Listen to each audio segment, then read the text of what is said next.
시청자 여러분 안녕하십니까? 9월의 마지막 거래일 출발 성공투자 후반부 이어가겠습니다. 진행의 어이재입니다. 당잠사 뉴욕 파트 진행의 전채린입니다. 지난 금요일 뉴욕 시장 랩업부터 바로 시작하겠습니다. 3대 지수는 보합권에서 혼조로 거래를 마쳤습니다. 이날 장 초반에는 사실 지수가 오르려는 움직임도 나타냈는데요. 이날 발표됐던 8월 PCE 물가지수, 연준이 선호하는 지수다 보니까 시장의 주목도가 특히나 높습니다.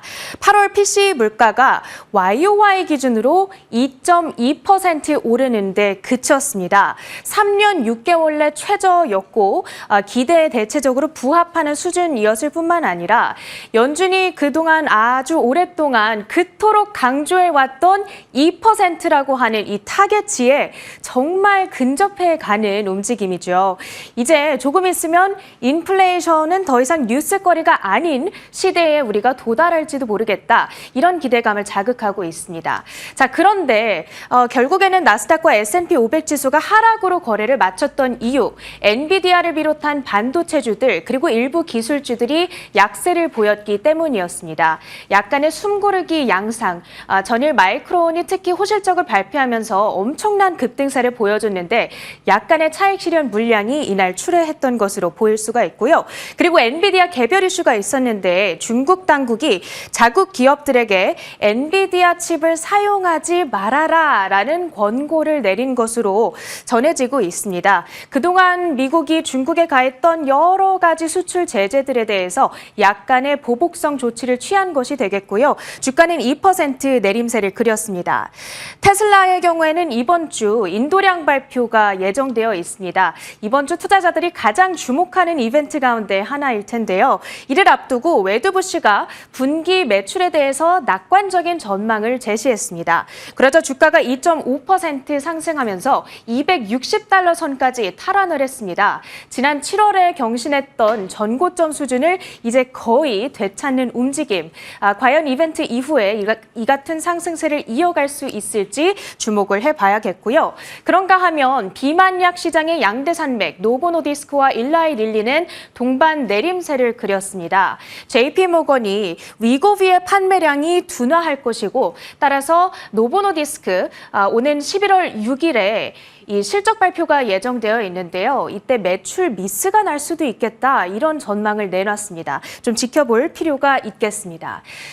젠슨 왕이 주목한 테마라는 제목을 지어봤습니다. 사실 젠슨 왕이 개인적으로 이 테마에 투자하고 있는가 그 여부를 우리가 알 수는 없지만 시장의 기대를 자극하기에는 충분했던 한 가지 소식이 우리 시간으로 토요일 전해졌습니다.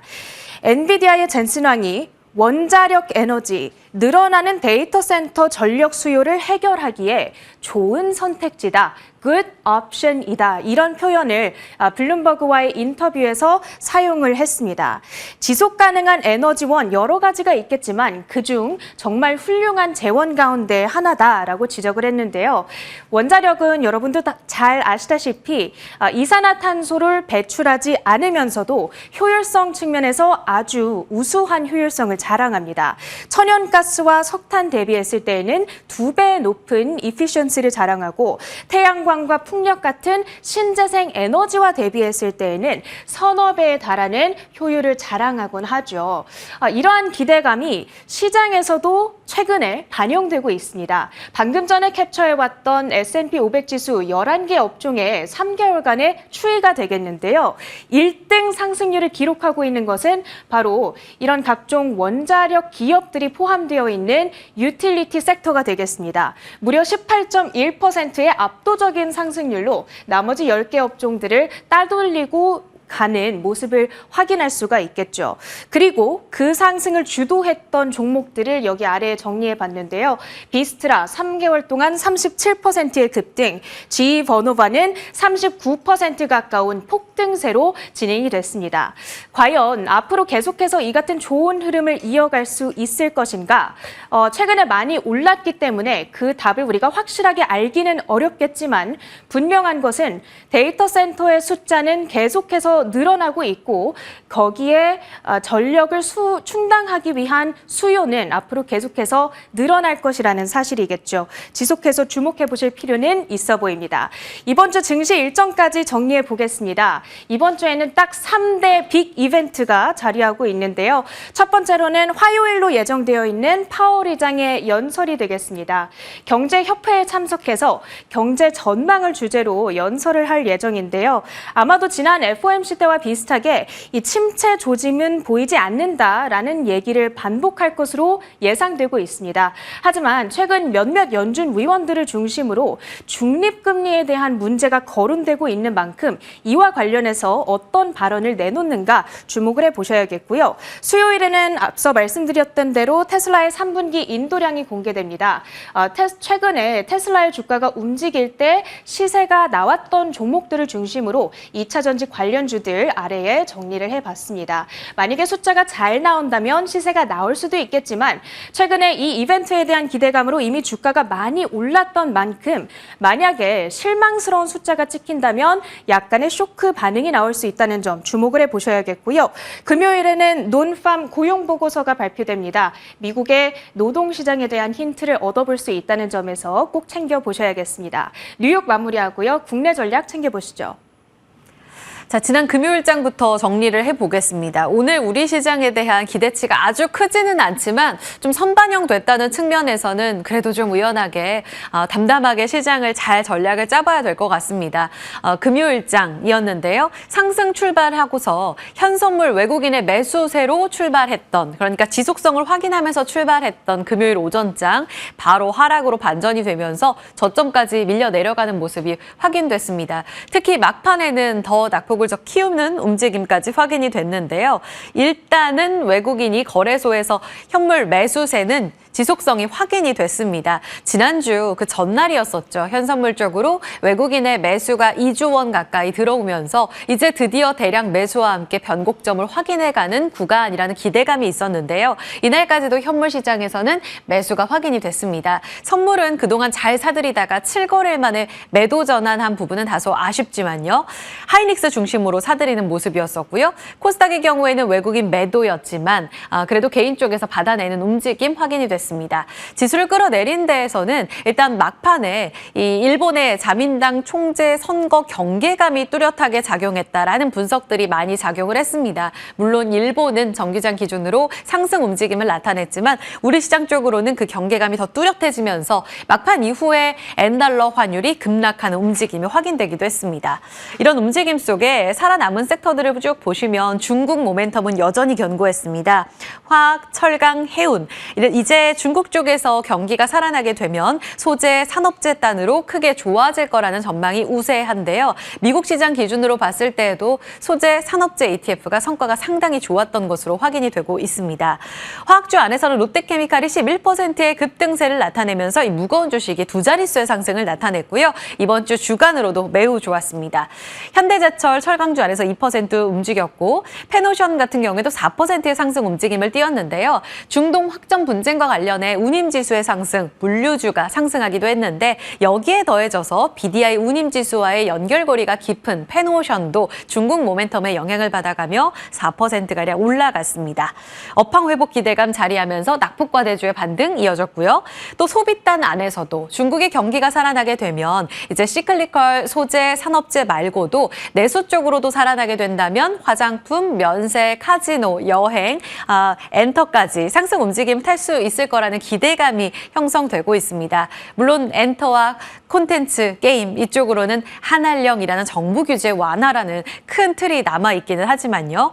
그래도 수급 분집이라는 기대감 속에 엔터 쪽으로 물줄기가 추가적으로 더 들어갔고요. YG 같은 경우에는 공연 기대감 더해지며 7%가량의 상승세를 나타내기도 했습니다. 화장품 안에서는 코스맥스, 아모레, LG생활건강 여전히 중국의 노출도가 높은 쪽이 매우 좋습니다. 테마단 안에서는 메타, AR 글래스, 오라이언의 호평과 함께 하루 늦게 시세가 반영된 관련 종목들이 상한가 속출했습니다. 지난 금요일장의 변동성을 자아냈던 내용들, 그리고 일본, 아시아장 다 마감되고 나서 엔달러 환율의 급락 움직임 속에 오늘 사실 금융시장, 우리 아시아 시장은 이쪽에서 좀 자유롭지는 않을 것으로 예상이 되고 있습니다. 바로 엔고 버튼이 다시 또 증시의 발작 버튼으로 작용하는가, 이 부분을 점검해 보셔야겠는데요. 금요일장에 무슨 일이 있었냐 하면 일단 자민당 총재 선거가 있었습니다. 총리를 뽑는 선거인데 일자 결선만 하더라도 다카이치, 이시바 이 두 후보 안에서 이시바는 기시다 총리의 이 정책을 계승하고요. 다카이치 같은 경우에는 아베노믹스의 정책을 계승합니다. 우리가 익히 알고 있다시피 아베노믹스 하면 엔저로 인식이 되고, 기시다 총리 같은 경우에는 엔고를 조금 더 지지했던 것으로 알려지면서 단순 비교 측면에서는 이러합니다. 그런데 엔저를 용인하는 다카이치 이 후보가 압승할 거다라는 시장의 기대가 사실 더 컸습니다. 그래서 엔저 움직임이 나타나면서 이날 정규장에는 엔달러 환율이 146엔대까지 올라간 것을 반영하며 니케이 지수도 2%가량 상승하는 모습을 보였습니다. 그런데 2차 투표 뚜껑을 열어보니까 이시바 시게루 후보가 당선이 됐습니다. 이렇게 되면서 엔고를 용인하고 BOJ가 어떤 인상을 정책을 끌고 가더라도 여기에서 좀 자유롭게 내버려 둘 것이다 라는 우려가 커졌습니다. 그래서 146엔에서 142엔으로 엔달러 환율은 급락하는 모습을 보였고요. 정규장에서 2% 올라가며 웃었던 니케이 225 지수도 선물 기준으로는 3%까지 급락하는 모습이 확인됐습니다. 오늘 정규장 빠질 수밖에 없겠구나라는 우려감이 반영되는 이유입니다. 금융시장 영향력은 이 방향이 계속 이어질 거라는데 연결고리를 찾고 있습니다. 블룸버그 쪽에서도 내수 회복, 재정 정책, BOJ 정책 정상화 이쪽으로 이시바 정권이 방향을 잡아갈 것이다. 정책과 관련해서 명확한 방향성이 나와서 우리의 불확실성을 해소하기 전까지는 단기, 중기 변동성 지속될 거다. 다시 한번 이 인물의 입에도 다시 우리가 관심을 가져야 될 것 같고요. 엔달러 환율의 변동성 오늘 체크가 필요하겠습니다. 매크로는 이러하고요. 사실 반도체가 지난 한 주 동안 우리 시장의 변곡점을 만들어주며 올라왔었죠. 여기에는 마이크론이 불지폈던 이 봄의 온기가 큰 역할을 했습니다. 겨울이더라도 살아남을 수 있는 SK 하이닉스가 과연 엘사가 될 수 있느냐. 지난 한 주 동안의 성과만 놓고 보면 예스가 아닐까 싶은데요. 지난 한 주 금요일 기준으로 외국인이 가장 많이 사들인 종목 SK 하이닉스. 지난 한 주 동안 외국인이 가장 많이 사들인 종목 SK하이닉스. 9월 5일자로 집계해봐도 한 달 동안 하이닉스를 가장 많이 샀습니다. 9월 1일자로 놓고 봤을 때는 삼바가 압승이기는 한데 조금씩 저점에 대해서 15만 원까지 깨지는 움직임 속에 외국인들은 9월 초 중순부터 하이닉스를 담기 시작했다는 것이 확인되고 있습니다. 그래서 금요일장엔 1.6% 올라가며 6거래 연속적으로 하이닉스 달렸고요. 주간 단위로는 무려 17%의 급등을 나타냈습니다. 삼성전자랑 너무 대조되죠. 삼성전자는 금요일장 외국인 가장 많이 판 종목이고요. 9월 한 달도 마찬가지입니다. 전일장 0.7%로 다시금 반락했고요. 주간으로도 2%에게 쉽습니다. 마이크론의 훈풍에도 결국은 반응한 쪽은 하이닉스였구나라는 것을 단적으로 보여주는 주간 성과라고 보시면 되겠습니다. 그렇다면 언제까지 외국인이 파는데, 지금 3분기에서 이익 추정치가 하향 조정되면서 9월 초부터 외국인들은 팔기 시작했던 것으로 기억을 하실 겁니다. 9조 원에서 13조 원, 사실 13조 원은 거의 서프라이즈고요. 9조에서 한 10조 원 정도밖에 되지 않을 거다라고 전망치가 많이 내려왔습니다. 기존에는 13에서 한 15조였으니까요.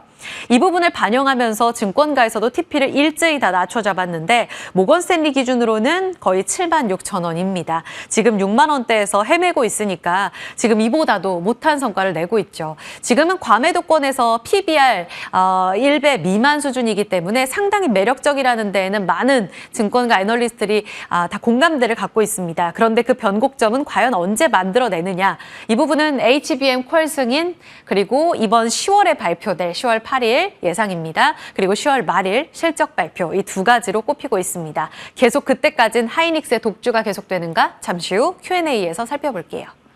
자, 이 부분도 볼까요? 화학주입니다. 저점을 이제 확인했나요? 그러면 반등력은 어디까지인가? 지난주 화학주들이 뿜어낸 이 추세적인 랠리에 대한 기대감, 시세만 놓고 보면 기대감은 꽤 커 보입니다. KB증권에서는요, 시진핑의 아젠다 중에 하나인 중국몽, 이 중국인들이 갖고 있는 원대한 꿈, 우리가 같이 가겠다. 화학주에 대해서 긍정적인 전망을 내놓으면서 3개월 단기 비중 확대를 제시하고 있습니다. 만약에 이제 국경절이 있고요. 10월, 11월 중국의 많은 소비 지표들을 우리가 확인하게 될 텐데 여기에서 소비 지표가 개선돼서 소비까지 살아나는구나. 이를 확인하게 되면 아무래도 이제 화학주들은 4분기부터는 실적 반등이 가능할 수 있을 거라고 보고 있습니다. 석유화학 섹터는 홍콩 항생지수와의 괴리가 상관관계가 가장 밀접하다고 꼽고 있는데요. 중국 선진국 수요를 그대로 반영하기 때문이라고 합니다. 따라서 우리가 만약에 중국 소비 지표에서 개선이 나온다면 4분기에는 화학주 마진까지도 기대할 수 있다. 이 부분 기대해보자라는 포인트를 제시하고 있습니다. 오늘 오전에 나온 리포트고요.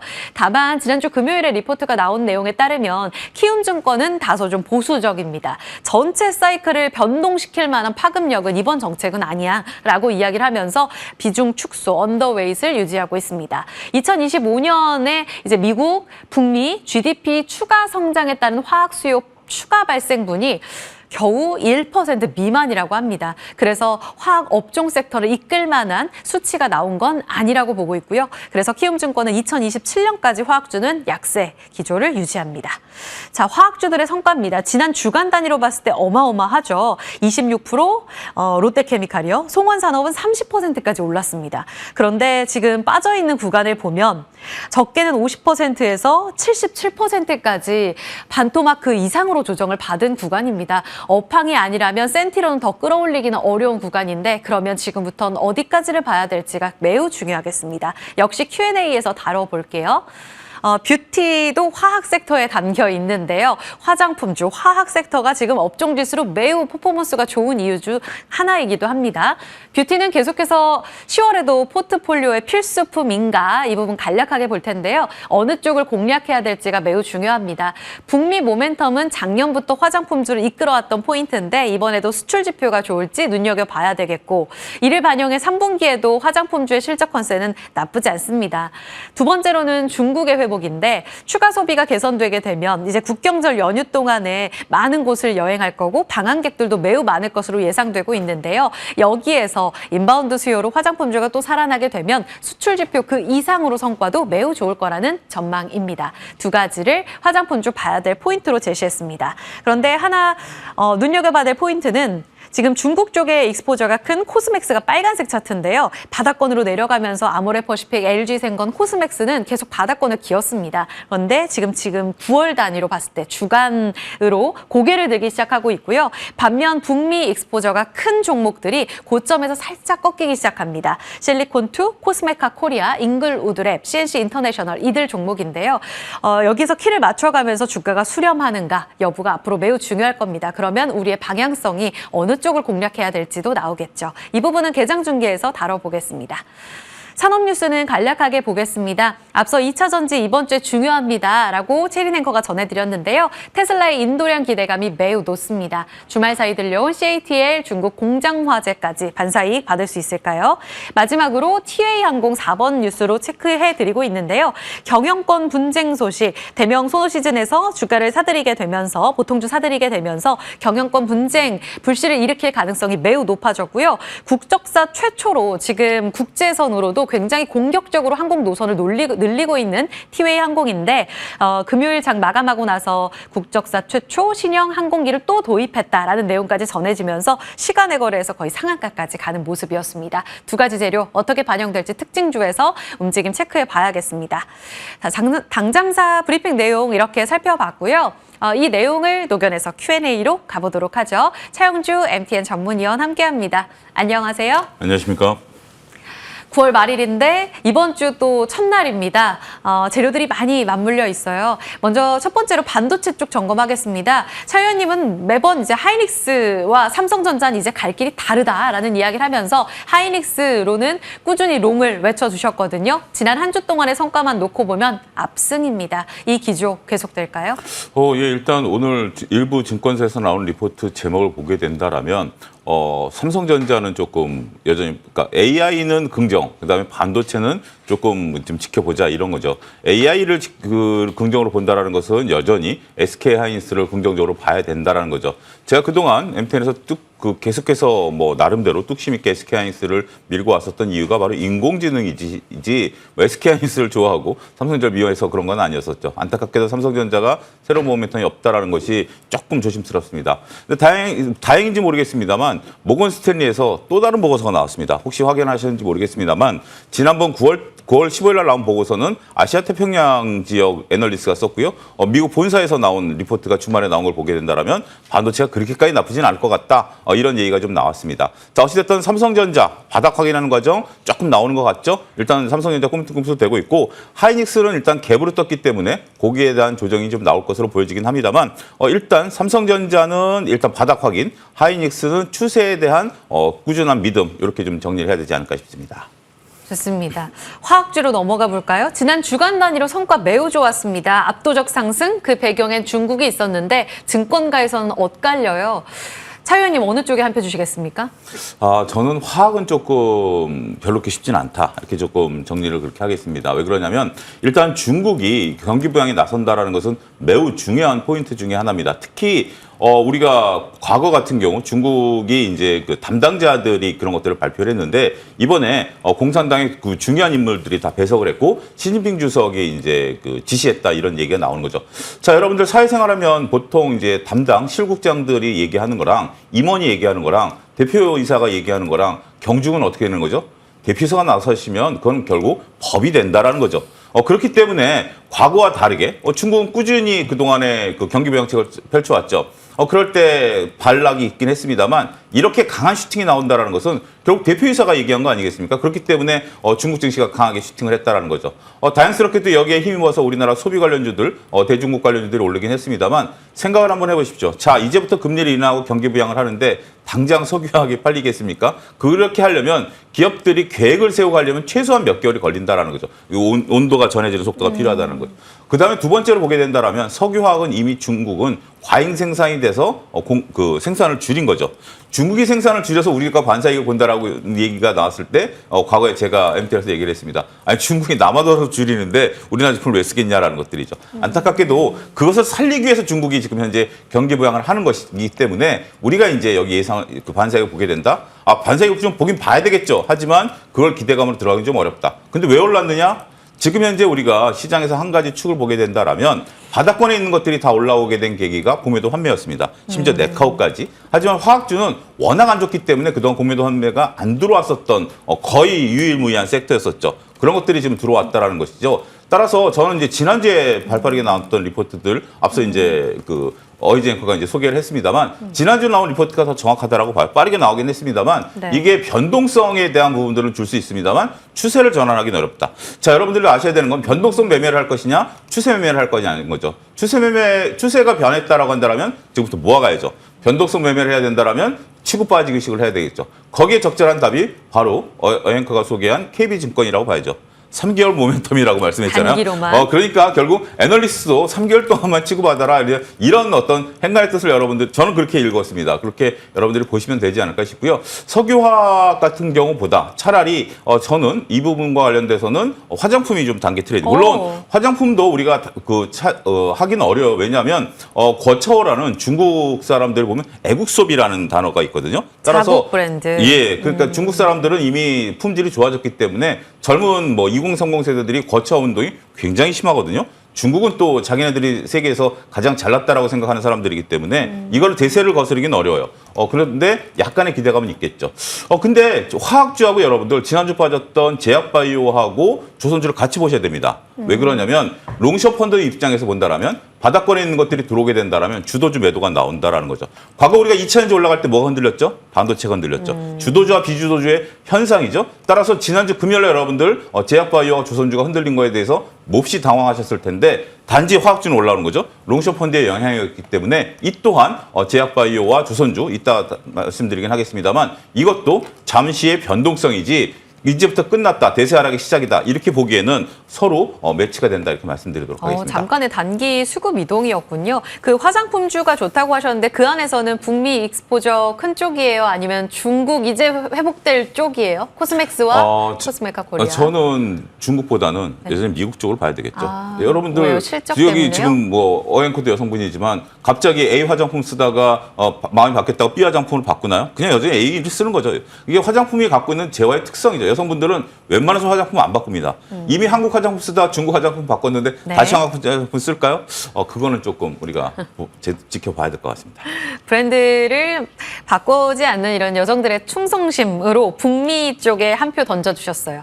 마지막으로 티웨이 항공인데 지금 동시호가 구간에서 상승하다가 상승폭을 일부 반납합니다. 경영권 분쟁 그리고 신형 항공기 도입 시간에서 좋았던데요. 이 어떤 재료로 해석하고 계신가요? 일단 뭐 1대 주주와 2대 주주의 지분이 조금 한 2% 미만 이렇게 좀 들어온다라는 것들 때문에 지금 이제 주말에 아마 언론에서 대대적인 얘기가 나온 것 같습니다. 그래서 아직까지 뭐 결정된 건 없습니다. 그래서 일단 좀 기대감이 있긴 할 텐데 물론 저는 약간의 경영권 분쟁도 해볼만 하겠다라고 보여지긴 합니다. 근데 우리가 표면적으로 보이는 지분 외에 새로 들어오는 입장에서 본다라면 표면적으로 보이는 지분이 많겠죠. 하지만 왜냐하면 인수를 받은 거기 때문에 그렇지만 이미 기존 대주주라면 우호 지분이라든지 이런 것들까지 셈법이 복잡합니다. 따라서 단순히 지금 표면을 보이는 것 때문에 싸움이 일어날 것인가? 일단은 긴장을 하고 지켜보긴 해야 돼요. 저도 뭐 된다 안 된다 지금 흑백 논리로 갈 수 있는 사항은 분명 아닙니다. 하지만 그것을 기대하고 내가 여기에 들어가겠다라고 한다면 조금 신중하셔야 되겠고요. 물론 이제 트레이딩 관점에서 짧고 치고 빠지겠다라고 한다면 그것을 잘 적절히 파도 타기를 하셔야 되지 않을까 싶습니다. 티웨이 항공 상승 움직임, 티웨이 홀딩스 역시 상승 움직임 타고 있습니다. 하지만 당장 경영권 분쟁의 불씨가 아직 커진 것은 아니기 때문에 움직임 좀 더 지켜보자. 여기까지 듣겠습니다. 차영주 MTN 전문위원과 함께 당담사 Q&A 들어봤습니다.